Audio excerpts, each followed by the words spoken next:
नमस्कार दोस्तों, स्वागत है आपका हिंदी नॉलेज शो में। तो दोस्तों, आज मैंने स्टार्टिंग में ही मैप खोला क्योंकि मुझे लगता है कि आज मैप की आपको बहुत ज़्यादा ज़रूरत है समझने के लिए।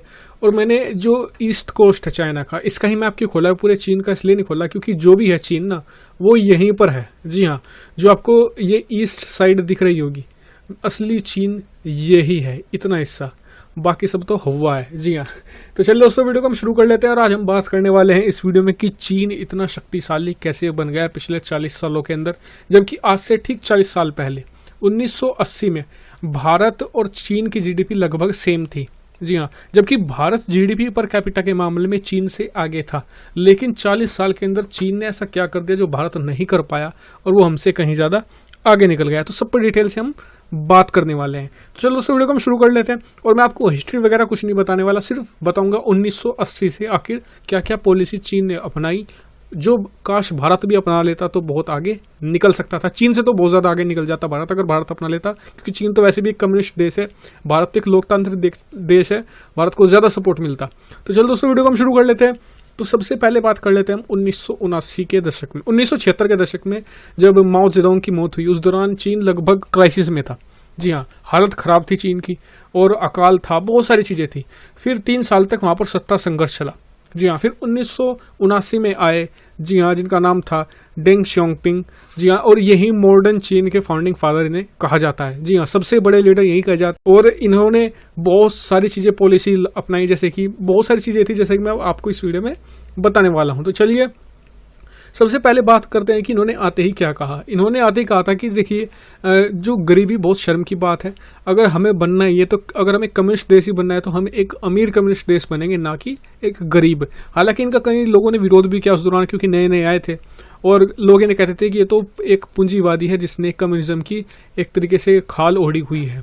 तो बहुत सारे एलिगेशन इन पर लगे, लेकिन इन्होंने कुछ स्पेशल काम करना शुरू कर दिया था आते ही। जैसे कि इस कोस्ट के अंदर यहाँ पर इतने क्षेत्रों में इन्होंने स्पेशल इकोनॉमिक जोन बनाने शुरू कर दिए थे। जी हाँ, इतने क्षेत्रों में पूरा ये स्पेशल इकोनॉमिक जोन बनाना शुरू कर दिया था। यहाँ पर भी अगर आपको मैं यहाँ दिखाऊं, जो पूरा स्पेशल इकोनॉमिक जोन था जहाँ पर इकोनॉमिक एक्टिविटी हुआ करती थी। ये क्या होता है स्पेशल इकोनॉमिक जोन?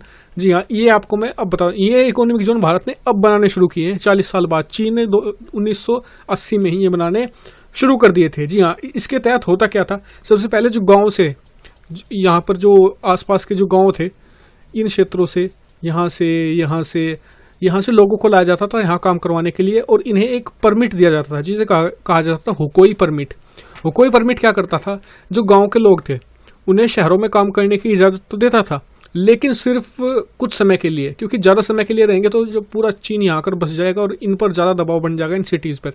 जबकि ये शहर बनाए गए थे मेनली विदेशियों के लिए। जी हाँ, ये आपको जानकर हैरानी होगी कि इन्होंने विदेशियों के लिए मेनली ये शहर बनाए थे। कैसे, मैं आपको बताता हूँ। जैसे कि इकोनॉमिक जोन थे इतने यहाँ पर पूरे ईस्ट कोस्ट में, यहाँ के चीन के, तो यहाँ पर ये क्या कहते थे विदेशियों को, तो ये विदेशियों को कहा करते थे कि आप यहाँ पर सबसे पहले तो आने की इजाज़त है। सब उस टाइम पे चीन में आने की विदेशियों को इतनी ज़्यादा इजाज़त नहीं मिलती थी, हर एक को आने की इजाज़त है। यहाँ पर आकर आप घूम सकते हैं, कुछ भी कर सकते हैं, आपको यहाँ पर निवेश करने की इजाज़त होगी, आपको यहाँ पर कम टैक्स इंसेंटिव मिलेगा। जी हाँ, या आपको कम टैक्स देना पड़ेगा, आपको ज़्यादा से ज़्यादा सुविधा मिलेगी, सुरक्षा मिलेगी, और साथ ही फ्री एक्टिविटी करने की, कुछ भी आप फ्री एक्टिविटी कर सकते हैं, यहाँ पर कोई भी दिक्कत नहीं होगी आपको चीन से। चीन की पॉलिसी, मतलब जैसे कि पूरे चीन में जो उसकी हार्ड पॉलिसी अपनाई जाती थी लोगों के खिलाफ, आप जानते हैं ह्यूमन राइट्स वगैरह होते थे, वो इन क्षेत्रों में नहीं हुआ करते थे। तो इसके बाद बस इन्हें एक शर्त थी कि आपको एफडीआई यानी कि फॉरेन डायरेक्ट इन्वेस्टमेंट लाना है। दोस्तों, आज के भारत में यही बहुत बड़ी प्रॉब्लम है कि हम सोचते हैं कि हमें बस एक तरीके से भारत में ही मतलब कि भारत में सबसे बड़ी दिक्कत आज की तारीख में यही तो आ रही है लोगों के सामने, कि हमें लगता है कि भारतीय कंपनियां बस भारत में व्यापार करेंगी, विदेशी कंपनियां भारत में ना घुस पाएं। जब तक विदेशी इन्वेस्टमेंट किसी देश में नहीं आता, वो देश ना तो सुपर पावर बन सकता है, ना ही एक ढंग की पावर भी बन सकता है। सुपर पावर तो बहुत दूर की बात है, लेकिन भारत को आज की तारीख में बहुत ज़्यादा मतलब कि फॉरेन डायरेक्ट इन्वेस्टमेंट की जरूरत है, एफडीआई की जरूरत है। अगर वो आएगा तो ही भारत आज सुपर पावर बनेगा, क्योंकि एफडीआई से भारतीय कंपनियां भी मजबूत होंगी, जैसे कि चीन ने 1980 के दशक में किया था। इसके अलावा चीन ने एक दूसरा काम क्या करना शुरू किया, जो मेरे हिसाब से काफ़ी अच्छा काम था। चीन में दरअसल हुआ क्या था, माओ जेडोंग के समय में बहुत सारे ऐसे कानून लाए गए थे जिससे कि जो किसानों की ज़मीनें थी वो उनसे ले ली गई थी। जिससे कि वहाँ पर भूखमरी आ गई, लोग किसानी वगैरह नहीं करने लगे। लेकिन डेंग शियाओपिंग ने आते ही सबसे पहले यही किया कि जितने भी यहाँ पर जो बड़े बड़े इनके जो राज्य हैं ये वाले नानजियांग वगैरह, गोंगशू, यहाँ पर जो किसान थे उनकी ज़मीन उन्हें वापस देना शुरू कर दिया, जिससे कि लोगों में उत्साह पैदा हुआ। उन्हें थोड़ी थोड़ी रकम भी दे दी, जिससे कि उन्होंने किसानी करनी शुरू कर दी, और जिससे कि चीन में भूख का मतलब कि जो भूखमरी जैसी संकट टल गया। जबकि भारत में उसके बाद भी अकाल वगैरह से भारत ग्रसित रहा, जबकि भारत में किसानी वगैरह भी होती थी, लेकिन वहां पर क्या हुआ, चीन में किसानों को बहुत ज्यादा सपोर्ट मिला जो भारत में नहीं मिल सका।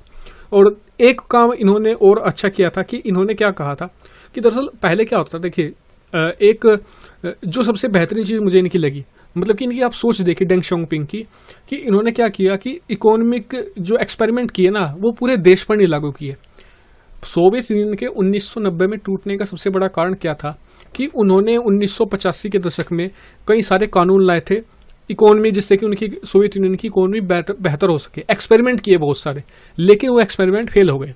डेंग शियाओपिंग ने क्या कहा, हमारे पास इतने राज्य हैं, हम क्या करेंगे कि जैसे कि हर राज्य का एक कम्युनिस्ट लीडर होता है, जैसे कि हमारे यहाँ मुख्यमंत्री होता है, ऐसे वहाँ भी हर राज्य का एक कम्युनिस्ट लीडर होता है। उन्होंने कहा सभी को कहा कि आप सभी अलग अलग इकोनॉमी का एक्सपेरिमेंट कीजिए, आपको पूरी छूट है, कोई रोकने वाला नहीं है। आपको पैसा देगी सेंट्रल गवर्नमेंट जो बीजिंग में बैठी है, यहाँ पर आपको पैसा देगी, आप इकोनॉमी का एक्सपेरिमेंट कीजिए। और जिस राज्य में इकोनॉमी का एक्सपेरिमेंट होता सक्सेसफुल होता था, उस राज्य को ये क्या करते थे, उस राज्य के इकोनॉमिक एक्सपेरिमेंट को जो भी किया गया है, जो भी पॉलिसी अपनाई गई, उसे पूरे पैन इन चाइना में लागू कर देते हैं, पूरे चीन में लागू कर देते हैं। और जिसका मान लिया अनसक्सेसफुल हो गया तो ऐसा नहीं कि भाई उसे हटा दिया वहां से, उसे क्या करते थे, उसे कहते थे कि आप और एक्सपेरिमेंट कीजिए, हम आपको और पैसा देंगे, जिससे कि चीन में लगातार अलग अलग अच्छी अच्छी पॉलिसी भी आती चली गई। और ये डेंग शियाओपिंग की एक बहुत बड़ी जीत है। अब बात कर लेते हैं कुछ टर्निंग पॉइंट्स की जिन्होंने चीन की इकोनॉमी को बहुत ज़्यादा बदल दिया। तो ऐसे टर्निंग पॉइंट थे, सबसे पहला था कि जो 1990 के दशक में, जी हाँ पहला टर्निंग पॉइंट इनका 10 साल बाद हुआ। चीन में इतनी ज़्यादा एफडीआई बढ़ गई थी 1990 के दशक में कि मैन्युफैक्चरिंग स्केल अप करनी शुरू कर दी इन्होंने। कि मैन्युफैक्चरिंग ये क्या करते थे, बहुत ही भारी मात्रा में चीज़ों को बनाने लगे, जिससे कि वो चीज़ें सस्ती होकर दुनिया में जाने लगी। ये सबसे बड़ा एक टर्निंग पॉइंट था।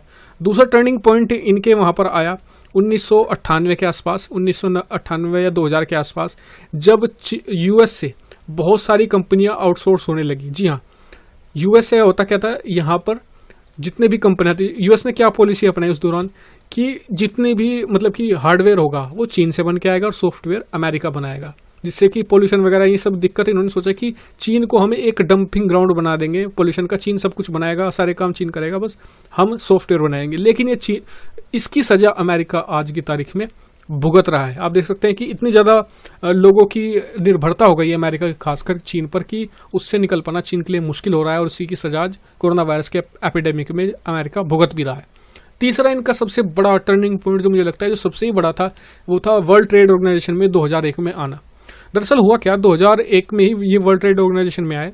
अमेरिका ने इसलिए एंट्री करवाई चीन की कि उसे लगा कि जैसे जैसे मतलब कि इकोनॉमिक एक्टिविटी बढ़ेगी, चीन में लिबरलाइजेशन आएगा, चीन में लोकतंत्र भी धीरे धीरे हम एंट्री करवा देंगे। लेकिन हुआ इसका उल्टा। चीन ने पूरे विश्व के, इसके लिए WTO में आने के बाद पूरे विश्व के बाजार चीन के लिए खुल गए। और आप जानते हैं उसके बाद तो चीन ने जो तबाही मचाई है, सन 2010 तक उन्होंने पूरा खा लिया पूरे विश्व को, और उसकी मतलब कि सजा आज पूरी दुनिया भुगत रही है इस एंट्री की। इससे पहले इनकी एंट्री नहीं थी। लेकिन बात कर लेते हैं डेंग शियाओपिंग की। इन्हें एक तरीके से इनकी जो पॉलिसी थी, कुछ पॉलिसी आपको बता देता हूँ, बहुत बढ़िया पॉलिसी थी। इन्होंने क्या कहा था कि keep your head down and bile your time, मतलब कि चीन को अगर शक्तिशाली बनना है तो अपने सर को झुकाकर और चुपचाप काम करना होगा। अगर ऐसे करेगा, मतलब कि दुनिया भर में अपनी ताकत दिखाएगा चीन, तो चीन का मिटना, एक तरीके से कोलैप्स होना बिल्कुल संभव है, क्योंकि फिर पूरी दुनिया चीन के खिलाफ हो जाएगी, जो आज हो रहा है। शी जिनपिंग ने इसी पॉलिसी को एक तरीके से नेस्तो नाबूद कर दिया। पिछले साल आप जानते हैं कि उन्होंने इतनी बड़ी मिलिट्री परेड करवाई कि अमेरिका और पूरे विश्व के हाथ पैर कांप गए कि अगर इन्हें अभी नहीं रोका गया तो ये तो पूरी दुनिया के लिए सरदर्द हो जाएंगे। उसके बाद आज पूरी दुनिया में चीन के लिए फियर हो गया, पूरी दुनिया डर रही है कि चीन क्या कर रहा है, इसे तो अभी खत्म करना बहुत ज़्यादा ज़रूरी हो गया है। डेंग शियाओपिंग के बाद उनके बाद आए थे जियांग जेमिन और माओ, एक और नाम थे जिनका नाम है हु जिताओ।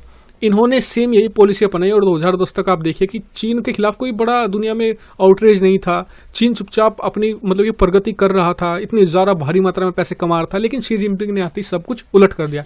हालांकि हम इस पर एक वीडियो बनाएंगे अलग से कि क्यों जो शी जिनपिंग है वो भस्मासुर है चीन के लिए। इस पर डिटेल से बात करेंगे, पूरी हिस्ट्री भी डिटेल में उसमें डिस्कस करेंगे।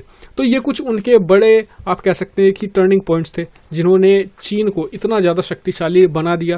भारत इसे नहीं कर सका। आपको बताऊं कि भारत आज की तारीख में इकोनॉमिक जो स्पेशल इकोनॉमिक जोन है वो बनाने की कोशिश कर रहा है अलग अलग राज्यों में, जबकि चीन इसे 40 साल पहले ही लागू कर चुका था। जी हाँ, और जबकि भारत एक लोकतांत्रिक देश था, इस बात को भी आप याद रखिए, भारत एक लोकतांत्रिक देश था जबकि चीन एक यहाँ पर कम्युनिस्ट देश था। उसके बावजूद मतलब कि पूरा आप कह सकते हैं कि वेस्ट पश्चिम उसके खिलाफ था।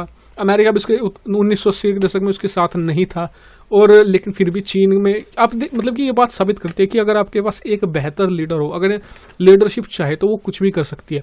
हालांकि ऐसा नहीं कि जो ये डेंग जियाओपिंग एकदम बहुत बड़े हीरो थे, ऐसा भी नहीं था। इन्होंने क्या कहा, इन्होंने ही इनके समय में ही आप जानते होंगे तियानमेन स्क्वायर मैसेकर हुआ था, जब चीनी सरकार ने हजारों छात्रों को मार दिया था जो लोकतंत्र की मांग कर रहे थे, खुलेआम गोली चलवा दी थी।